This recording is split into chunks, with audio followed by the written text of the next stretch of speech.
ကရှယ်ပဲပေါ့နော်ဒီနေ့ကတော့ဒီမှာလဲရဲသွားပြီးတော့ခယူသွားကောက်ပါလေခယူကောက်ပြီးကောက်တဲ့ခယူနဲ့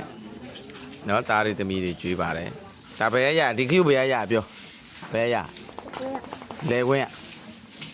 ဘသူသွားကောက်လဲလဲခွင်းသွားကောက်တယ်ကြီးတယ်ဟလားဒီမှာဒါလဲခွင်းနဲ့ရတဲ့လက်ဆက်ဆက်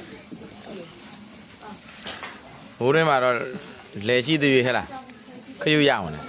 ကောင်းပြီလားခယူဟမ်တော့ကောက်လို့ရသေးတော့ကောက်လို့ရသေးရဲ့မင်းတို့အကြီးတွေပဲအားသွန်ခုံဆိုင်ပြီးတော့ဝိုင်းကောက်ခိုင်းနောက်ခေါက်သွားရင်ခက်ကြီးတွေကောက်တတ်တဲ့လူရေကူးတက်ဖို့လဲလိုသေးတယ်ရေပါတော့မကူးနဲ့နော်မကြည့်ဘူးလေရေအောင်ပေါ့အေးရေတော့မကူးခိုင်းနဲ့ရေမရှိတော့တော်သေးလဲခွင်းဆိုတော့လဲတဲ့ရပဲပေါ့ဟုတ်တယ်ဒီလဲတဲ့ပဲပါတို့ဒီရှိလဲဟုတ်ပါကဲဒီမှာလဲခယူပါလဲခယူနဲ့လက်ဆက်ဆက်လေးချက်တဲ့လူတွေလည်းတော်တယ်ဒီမှာဒီနေ့တော့သားရီသမီးတွေညနေစာ